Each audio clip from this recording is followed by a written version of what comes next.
mean, we are mainly working on trying to raise awareness about false solutions to climate change, as we call them. And we consider biofuels as a very big false solution. We're a major concern, of course, massive impacts on deforestation. Those are known, I think, with the wider public. But there's still a lot of, subsidies and finance going to biomass, including wood-based biomass and non-food biofuels. And I think there's not enough awareness that those can be equally damaging because they also replace people and they also trigger forest conversion and the conversion of other ecosystems. However, we're also very critical about RED. We think that there's been a lot of fairy tales told about RED, about reducing emissions from deforestation, forest degradation, as a potential way to address climate change. We think particularly if you would include it in forest carbon offset schemes, this will basically not lead to any emission reductions, rather to the contrary, because forests are a very unreliable source of carbon, because there's a lot of problems at the moment also with, for example, the reference levels. I mean, the way you measure what is actually being done, the way you avoid that if you conserve one forest, it's not going to another place where the loggers and the soy ranchers. That is why we think that it's really a false solution to climate change. And we think there's a lot of fairy tales that have been told, for example, about $30 billion that would be contributed to RED. And what countries are realizing now here at this meeting is that is just not true. I mean, there's a lot of stories being told, but that money will not come forward, certainly not via an offset market, but also not via public funding. And what I do hope is that countries come from this meeting with an understanding that we would need a far more holistic approach to forests. I mean, forests are not just important for mitigation, also very much for adaptation. They're the livelihood of people. They're a source of food for people. People depend on them. They're important for water levels. So please, let's treat them in a holistic manner. And there are proposals on the table now. For example, Bolivia has had put a proposal on the table now that treats forests on a much more holistic manner. You'll be leaving this conference and going back to Paraguay, to Asunción, where you're based. What are the problems? I mean, Paraguay is a country that suffered quite severely from deforestation. What are the specific problems you face in Paraguay, a country that perhaps doesn't get that much attention? I mean, we are suffering both from climate change and increasingly from false solutions to climate change. So on the one hand, we have years where we have had massive droughts. Actually, while I was here, I was alerted by my husband that the cars were driving through the streets because last week they had a massive rainstorm with 1 meter of water in the streets. So it's getting very severe. At this moment, it's steaming hot. There's a lot of extreme events. And of course, especially peasants, indigenous peoples, women, they suffer most because they're most dependent on nature. And if suddenly the climate changes and it's not expected, they will be on the front line of receiving the impacts.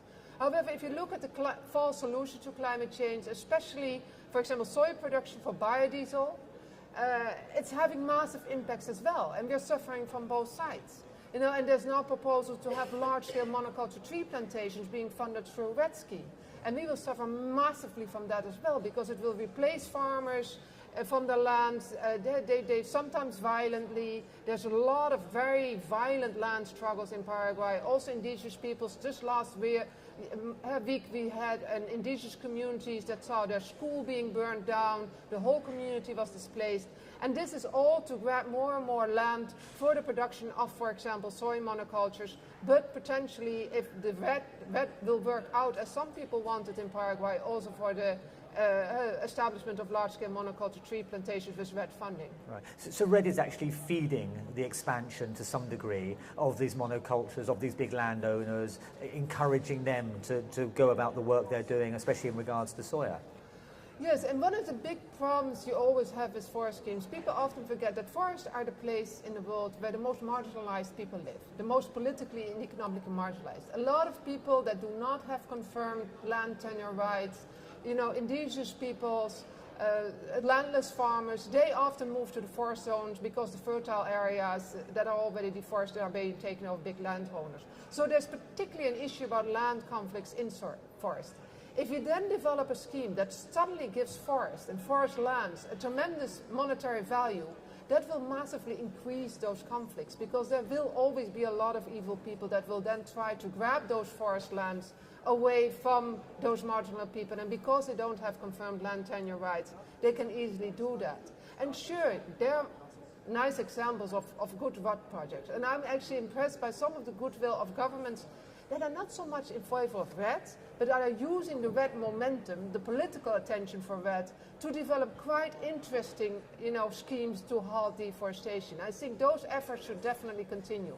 However, as it was originally designed, giving a big value to forest land and then just hoping that that will lead to forest conservation will be very detrimental for, politically and especially economically marginalized people. Right. You of course had the problem in Paraguay that you had a government for a while that was sympathetic to the deforestation situation, the situation of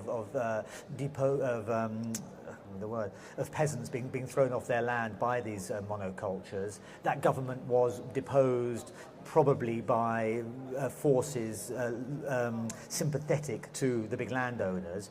What do you do in an international context about that kind of situation, where the situation is made worse perhaps by the government that's been imposed on the country? Yeah, aside from calling once again upon countries not to recognize this government, which clearly came into power through very illegal procedures, what is very important to realize is that we do have indeed a government that's very sympathetic to the large landowners at the moment, and they will use schemes like RED to make money for themselves. And we've already seen how they're using several other policies now to actually enrich themselves. And that's another RED fairy tale, that we need good governance. But in reality, most countries struggle so much with governance. And of course, this case in Paraguay is one of the worst. I mean, we have total lawlessness now. They have liberalized genetically modified organisms without following any decent procedure. So it's really problematic to implement a scheme like RED in countries where you already are suffering from such basic governance problems, and it will severely add to the problems. Okay, great, thank you very much.